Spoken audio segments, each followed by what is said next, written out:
So, buongiorno. Guess what? It's me back again at it, telling you guys important extracts and bits of wisdom from this lifetime, or at least my experience of it. And basically, for the context of this video, I spent the past year, I would say solid year, over a year actually, but generally a year, hanging out with different startup entrepreneurs, working for a few startups, helped co-found a startup, as I have said in my introduction, and in general attending many lectures, talks, networking events, and so on and so forth that are related to the themes of entrepreneurship, innovation, and all of that fun stuff like AI and technology in general, and business and law, and so on and so forth. And all is fine and good. However, in this video, I wanted to summarize some of the key takeaways that I had from that experience, along with all of my other experiences as well, that are mainly talked about in the spheres of business, but I kind of realized they apply throughout everything in life. Just like many other things, to be honest, because, Hermetic philosophy, we will talk about it later in this video as well, as above, so below. And typically, the attitudes and themes that are carried in your general normal life or in the little things you do in life are repeated throughout all of the different elements and aspects of the rest of your life, if that makes sense. So, for example, the ways that you treat your personal relationships oftentimes correlates directly to how you also treat certain aspects of your business, or certain aspects of your work, or certain aspects of your creativity. And things such as how much effort you tend to put into even preparing your meals somehow ends up being parallel to how much effort you put into all of these other aspects of life as well. Although, of course, we can talk about priorities and how much time you spend on putting effort into different things, but the thing is, it's not so much even about the physical manifestation of the actions that you're putting out as it is about the internal intention behind it. But anyways, that is me spiraling out. So once again, in this video, I just want to pass on some 7, I think it was, that I've highlighted key principles of not just business, but life in general, that I think are very, very useful and are not spoken about enough, at least in a summary like this. So as always, hi there, my darling humanoids, androids, reptiloids, asteroids, or whatever way you like to identify yourself. My name is Maria, for those that don't know. Nice to see you at Neil Hub. And let's begin. So the first key aspect that you have to look at when you're attempting to create a business or a startup that also carries its themes throughout all of your life is mentorship. And once again, I do not think that it is spoken about enough, in enough depth. So for those that don't know, the very essence of mentorship is that if you want a somewhat guaranteed or almost fully guaranteed success in some endeavor, what you can do is just take a blueprint laid out by somebody else, so the mentor, and just follow in their footsteps in order to achieve similar heights or similar results to whatever your mentor has achieved. So that is why life coaches, gym coaches, meal coaches, nutritional coaches, and so on and so forth come from as well. It's essentially mentorship in those aspects of life. But in startups and in business, obviously mentorship is very, very popular as well, because there are so many different business models, and not all of them are proven to be functional in absolutely every case scenario. But there are a few blueprints of how to build a business that have proven to be extremely, extremely effective. And those are the modules and the paths that a lot of people trying to build a business tend to follow. So usually when you're creating a startup, or especially if it's just a business endeavor and not even a fast, rapid-paced startup or scale-up, and just in general a business, what is always a good idea is find somebody that has done a similar thing to what you want to do, or achieved the results that you want to achieve, but they have actually already got them, and go and ask them to mentor you and help you one-to-one, explain things, have somebody to discuss the things that come up for you with, and plus, once again, to have somebody to look up to and repeat the actions of and the footsteps of. But there is one small issue with having just one mentor, and it is a pitfall that I have noticed in quite a few entrepreneurs as well, where they just pick out one mentor or one mentorship group and just stick to whatever that particular mentor or mentorship group says and does. And they do not dare to venture and try other mentors and other mentorships. From what I have observed, that is a massive mistake because yes, following precisely the footsteps that you are being provided is pretty much the way that we are all raised through the education system, the medical system, and so on and so forth. It is the test and trial method, isn't it?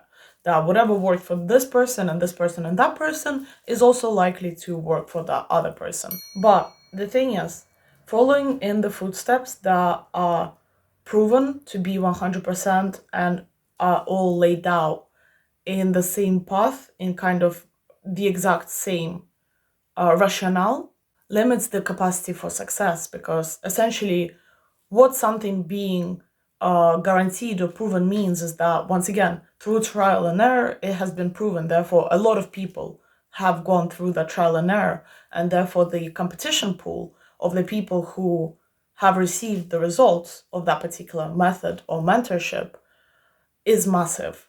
So when you're following in the footsteps of just one single mentor or one single mentorship group, essentially, if you're striving for outstanding results, or if your goal or aim is to be innovative and cool and not like everybody else and unique and authentic and self-expressive instead of just being a part of this production machine, it is not likely that you will be able to diversify what you do and self-express, if that makes sense, as much in that following the standard path.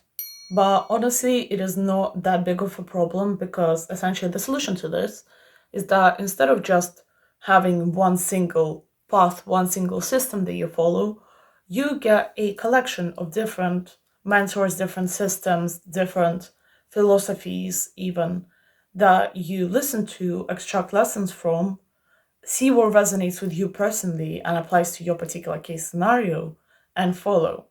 Or vice versa, for example, it can be done in a case where, if, for example, the icon and the results that you're looking for, somebody has already achieved, right? But it is somebody that you have no access to. Like, okay, easiest example, you want to become like a tech billionaire, not just like a millionaire, not just like a successful tech innovator, but like a proper genius, right? And let's say that your icon and who you know has achieved precisely the success that you want to achieve is, for example, Elon Musk. Like, let's just make this simple.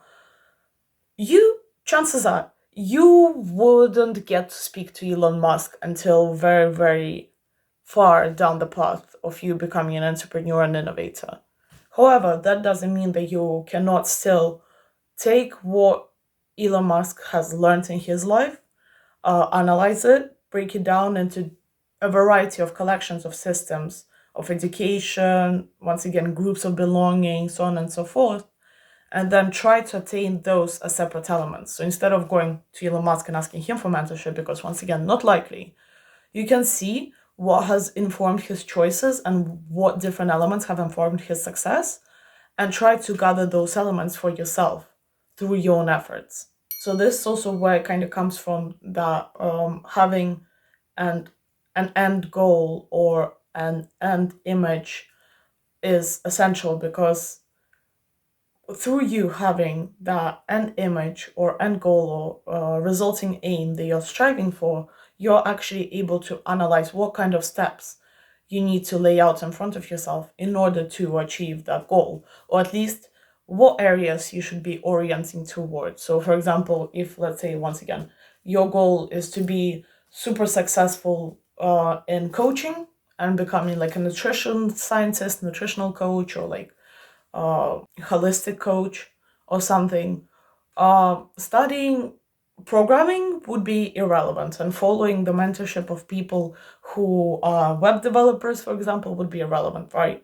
If you want to become like a massive famous nutritionist or a massive famous holistic coach, you should be striving to learn everything you can about the different areas related to that, which are, once again, nutrition, holistic theory, but then also business, marketing, social media management, PR, and then maybe something like law. But we will get to that in a second. So, returning back to the point of mentorship, one of the best things you can do is basically introduce this concept of your higher self, your perfect self, right? The ideal you, and trying to visualize what that ideal perfect you, your higher self, would be like, what they would do, how would they would operate in the world, what would their day be like, and then essentially that higher perfect self you will be your mentor throughout this path. And then everything else is like mini mentors. So you have like your main mentor, which is your higher self, and then you have micro and mini mentors, which are actual people that you purposefully surround yourself with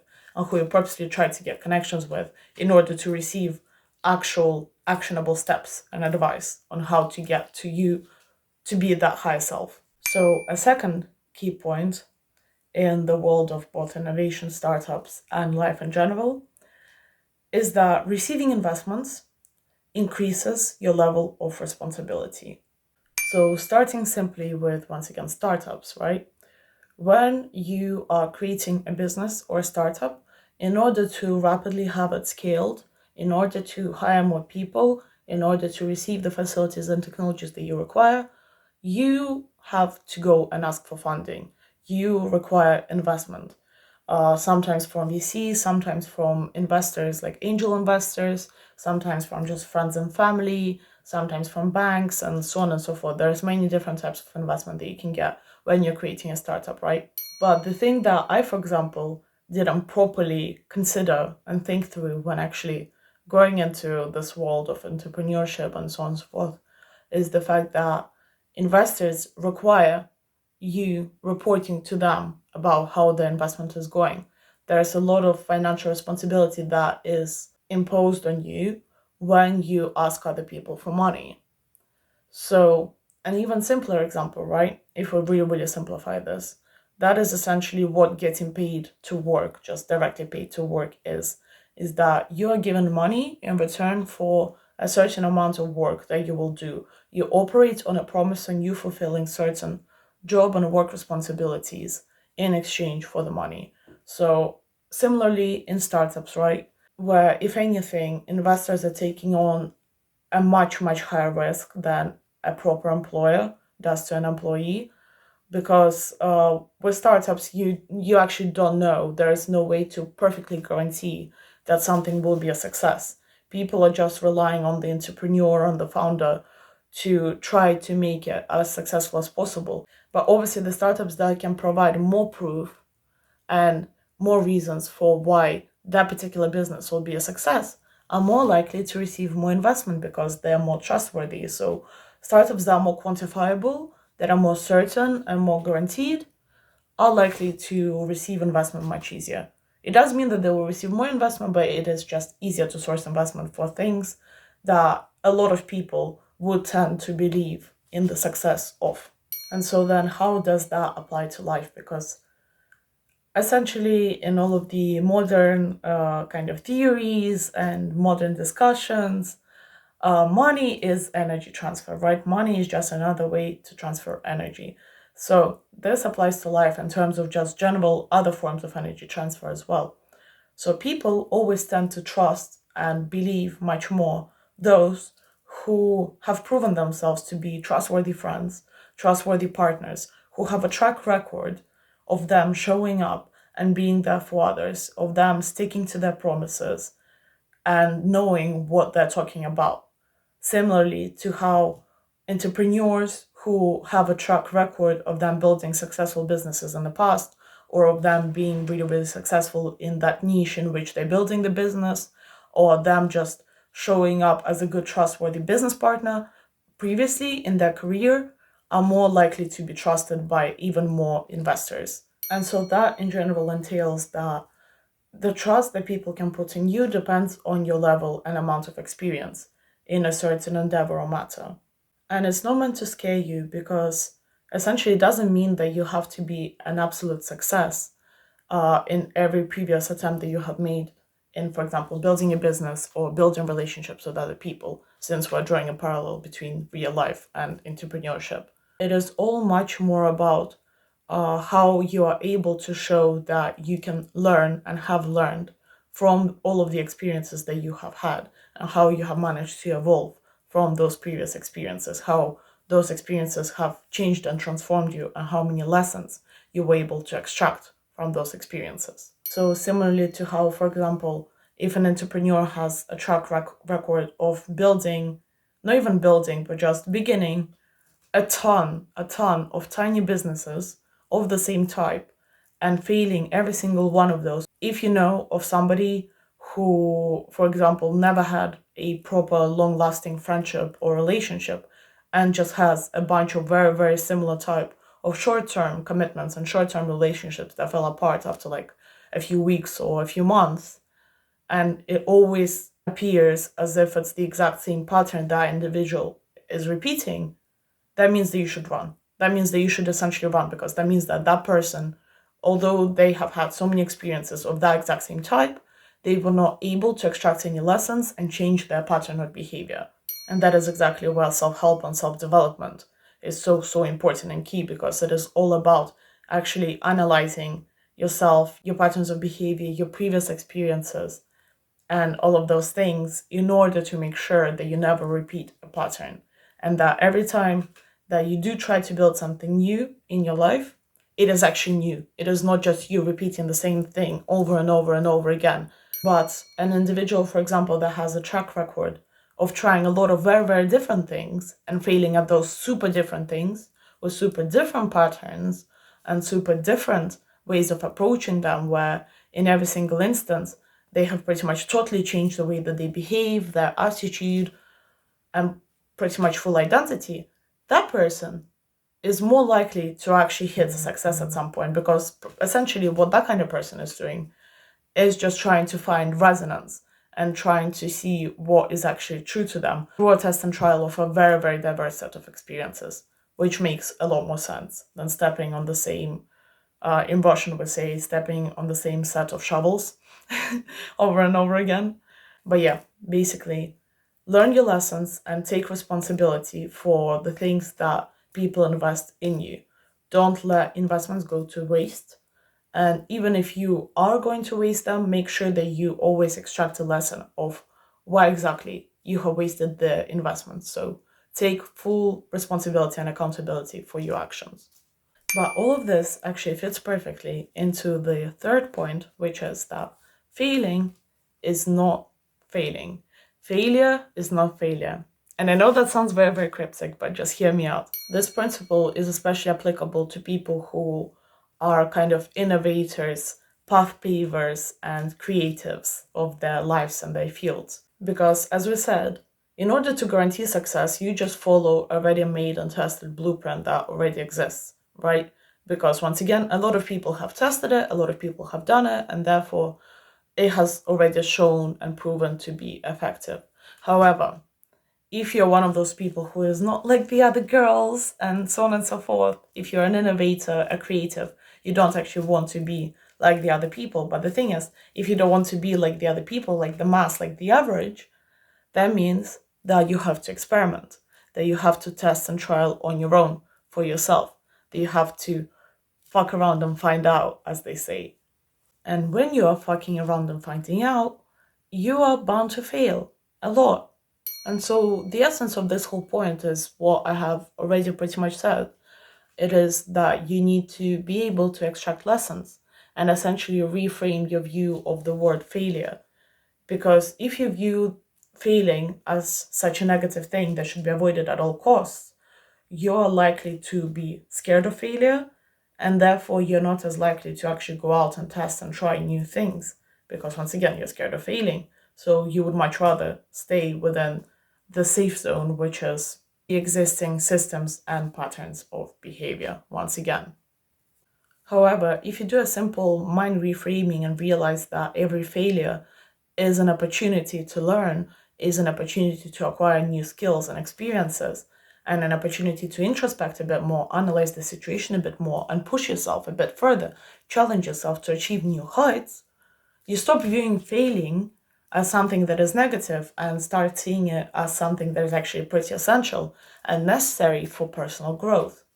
So every little hiccup, every period in your life where you're slowing down, where you're forced to reverse and review, is just all a really, really great opportunity to introspect, become better, extract something new, learn a lesson, acquire new skills, acquire new abilities, or go back and reanalyze your whole life, your skills and your capacities in order to see what future potentials you actually hold within yourself.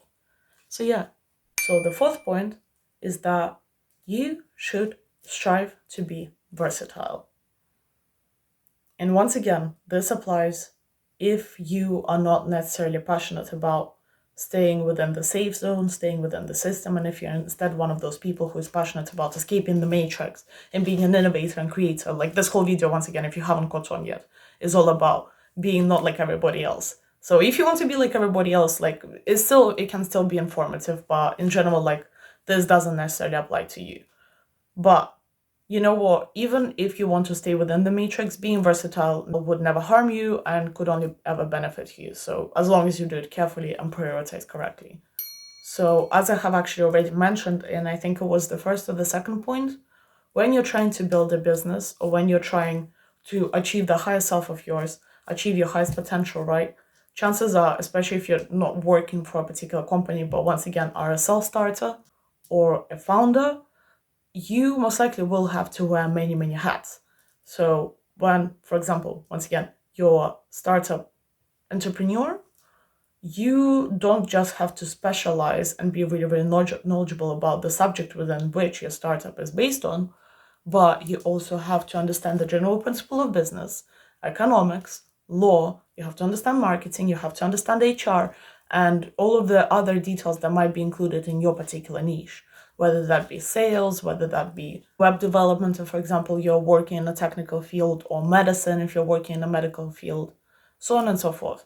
Because essentially, unless you're already very rich and successful, in which case you can just get off at being a really, really good people's person and being really good at your communication to people, and then just hire whoever you actually require in order to create your business. So in that case, for example, you would literally only need to be good at communication and at strategy of a business in order to understand who you actually require to hire. So like whether that be that you hire a good HR team who then help you hire like the rest of the team, right? But unless that is your case, at first, initially, you will have to play many roles. And so the more knowledge you can acquire about all of those roles that you would be required to play initially, the better.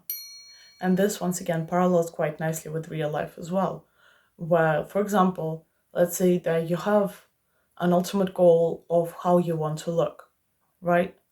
Unless you have already previously looked like that, or unless you're, once again, super rich and successful already, in which case you can just hire a bunch of like surgeons and beauticians and estheticians in order to give you the look that is your perfect looks right away, chances are in order to actually get to that perfect look, you have to actually learn about all of the different aspects that are involved in acquiring that look. So for example, you're currently not the most physically fit and you're not the prettiest and you're not the most stylish, but your ideal higher self is the super fit person who is stylish and beautiful and just like really, really healthy and has glowing skin and has perfect eyebrows and blah, blah, blah, blah, blah, whatever it is you might be striving for, right?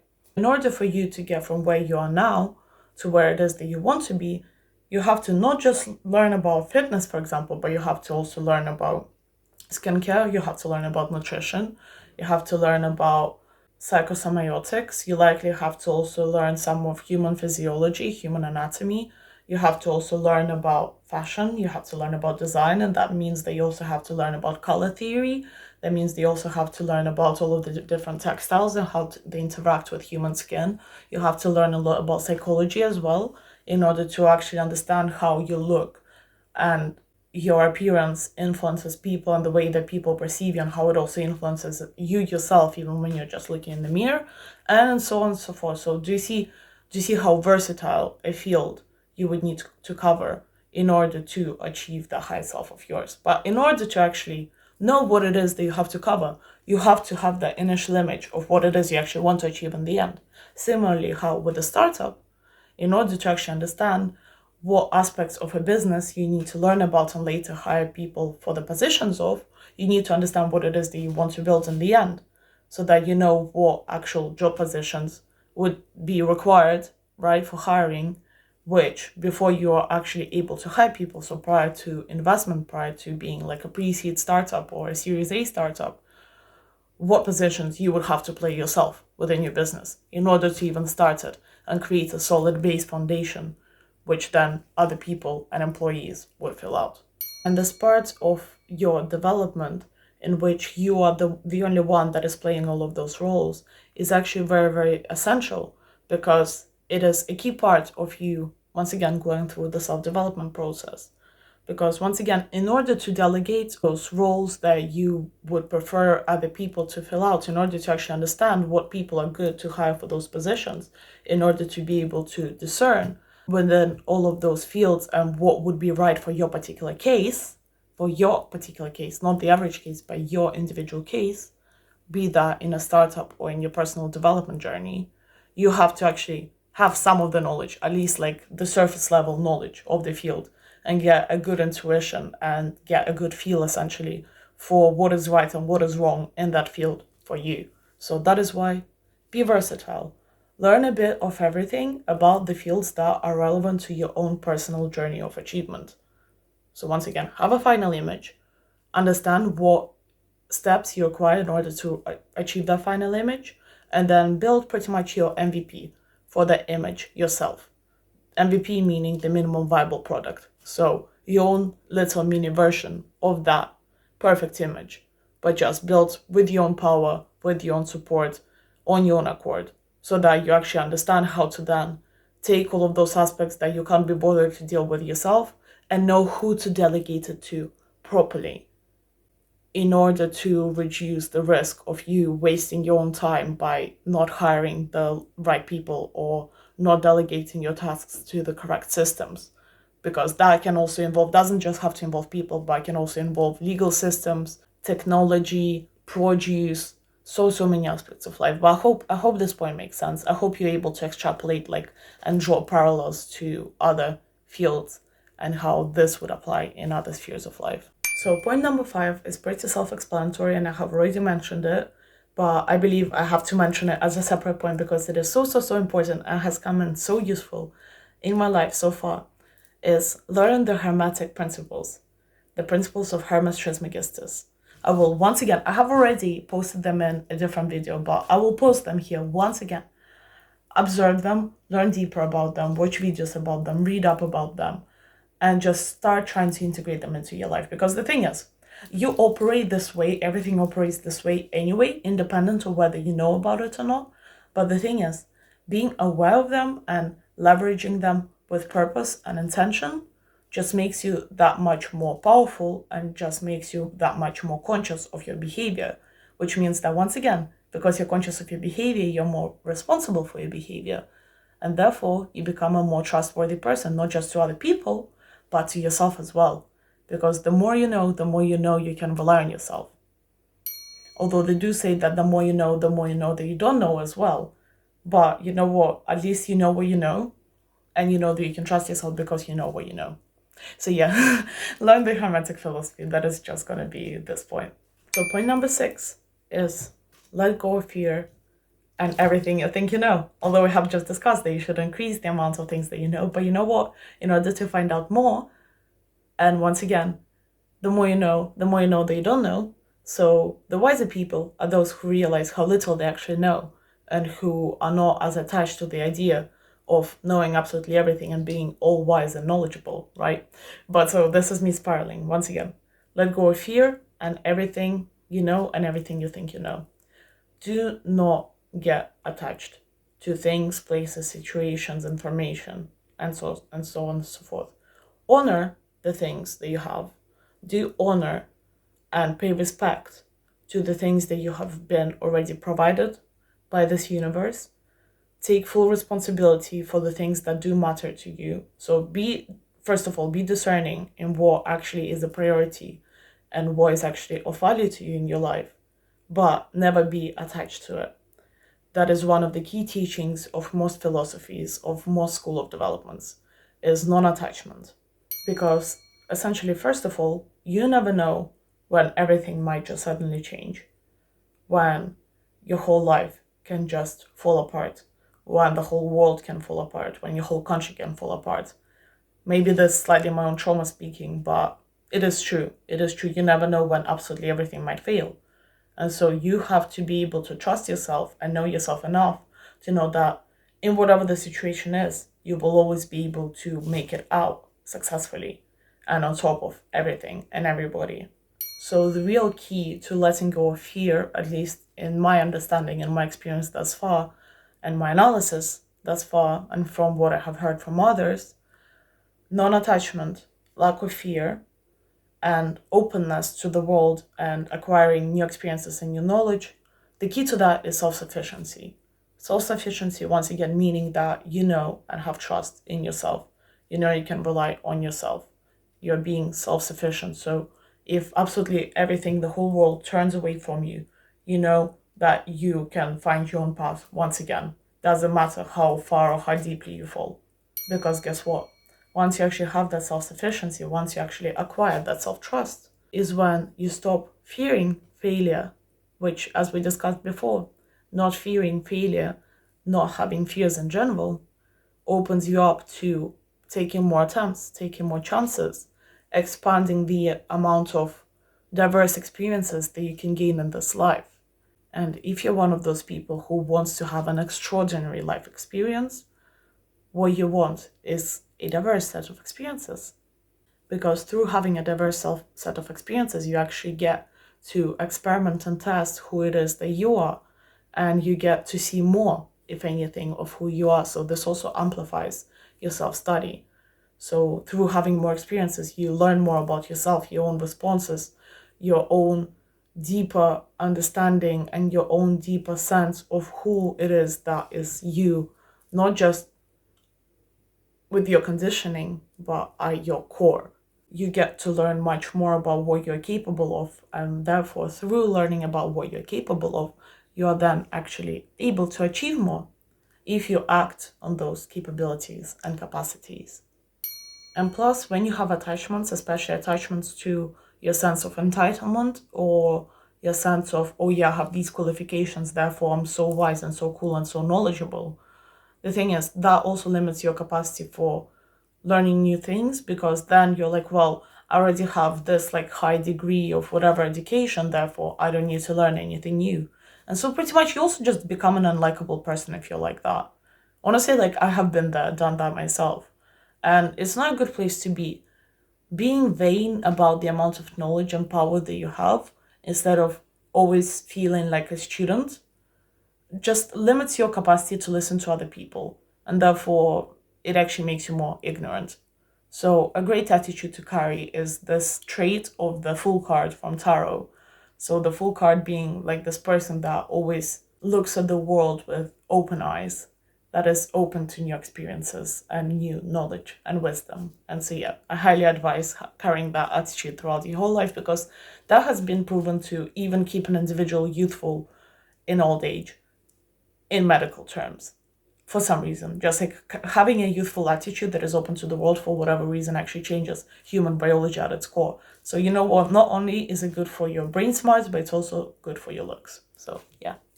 And so carrying on that theme of self-study as well from this point on to the next one, and the last point of this video, is that you should always be authentic. And you know what, this point is probably one of the most complicated points in this whole list. Because what is authenticity? This point I'm still trying to grasp myself. So in no way am I saying that I have the key to finding what your authentic self is. However, what you should do is constantly question whether you're being authentic. That I have found for sure is a good way to operate in this life. always ask, are you being authentic? What is authenticity? Is you being authentic acting on a whim? Is you being authentic listening to your natural reactions? But what are natural reactions and what are just trauma responses from your childhood or from your teenage or from whatever difficult experiences you have gone through? And are those trauma responses actually authentic to you?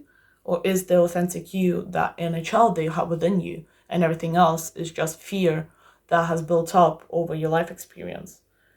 Or is that childhood you even the authentic you? Because what is the childhood you? It's conditioned by all of the parents and all of the ancestors and all of the biology, and once again, by the context within which you were born. But if we follow spiritual wisdom, the authentic you is actually your soul. But what is the soul? And essentially just keep digging. Keep digging is all I can say about what is actually authentic to you.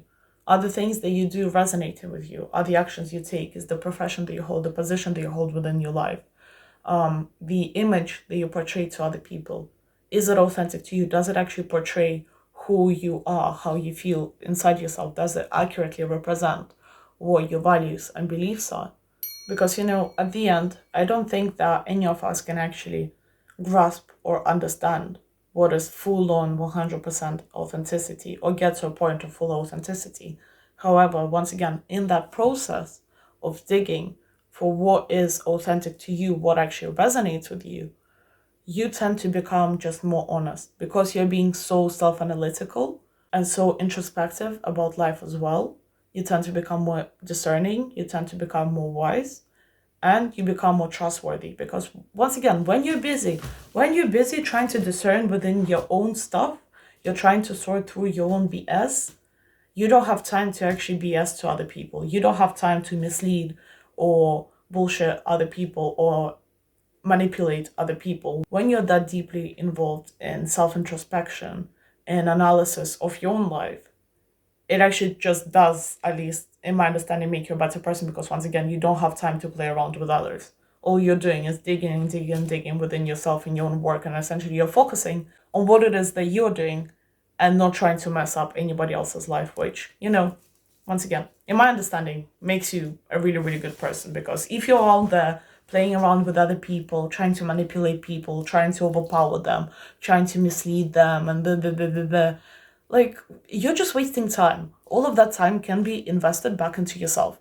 All of that time you could be spending on training, on improving your health, on eating delicious food, on finding clothes that suit you better, on building businesses, on educating yourself, on finding what courses to join, on reading books.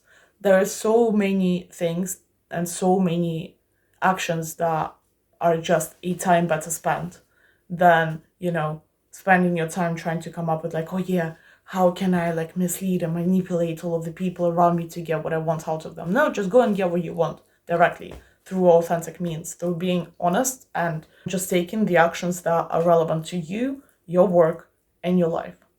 And sticking to a set of values and principles that, have held up thus far and resonate with you personally. So yeah, don't play around with people, be authentic. And when you're building a startup or a business, also be authentic because in terms of business, we have now like gone more into the philosophical and life theory, but in terms of business and entrepreneurship, the thing is, when you mislead people, you end up just sabotaging yourself. When you're not authentic with your business partners, with the people that you hire, and so on and so forth, when you're hiding stuff, eventually, especially if you work in a scale up or a startup, the thing is, your operation will expand rapidly. That is the whole point of a scale up or a startup, is that it expands rapidly. And so if there's even the tiniest bit of bullshit somewhere in your business, once it scales up, that bullshit will scale up as well and can sabotage the whole endeavor. It can sabotage the whole thing. So in order to prevent that kind of failure, once again, although we did say to not be scared of failure, so you know what, you can try and do it, like fully encourage it, but just, once again, from what I have observed, it is much better to always be authentic, transparent, and honest about every single aspect of the business and of the stuff that you're building. Because plus, when you're authentic and honest, you're actually opening up to assistance from other people. Because then if an issue does actually arise, you can actually openly go and ask for help. Or you can actually get people noticing that there is an authentic issue within what it is that you're doing and reach out to help you themselves. Because when you are trying to hide something or deceive somebody, you can't be open about everything, and therefore you start trying to hide all of the pitfalls and all of the issues as well, and then those issues end up just snowballing and once again sabotaging everything. But because you can't be transparent about those issues either, and so those issues don't get resolved. So once again, just be authentic and don't sabotage yourself. And so yeah, I think those are the main 7 lessons that I have come out of this whole year of entrepreneurship and hanging out with really cool business people thus far. I'm sure that I will learn much more in the coming years, in the coming times. But you know what? I'm just super grateful that I had this experience. I'm not sure if I will still actually be building a startup, because startups are actually extremely stressful. And I'm not sure if I have enough experience to actually build a startup of my own yet. But you know what? As I've already mentioned in my introduction, I'm currently just building the MVP. And you know what? By the time they actually build the minimum viable product, I might actually already have enough experience as well to try and actually make it into a startup. So, you know what? I might come again into this world, but another time. For now, I'ma just do me and do self-development in the other niches. Because, as I mentioned, trying to stay versatile, not sticking to just one route of mentorship, and this particular case being mentorship in terms of building a startup, like a standard tech startup. And I hope that you found this useful. Like, this was just a massive round, but genuinely, I hope that you extracted some lessons. And like, a lot of these things are really, really obvious once you do hear them. But once again, to me, they were very new when I found them out. And a lot of them I kind of heard about beforehand, but until I have actually witnessed and experienced a lot of them, they don't integrate. So yeah, unless you have already integrated these lessons yourself, maybe try to purposefully integrate them into your life now, so that then life doesn't pose challenges for you in order to force you to learn these lessons. And yeah, just once again, good luck with your own self-development, or with the development of whatever startup or business or job or work or whatever it is you might be doing. Good luck with that. I hope you do well. Stay blessed and all the best.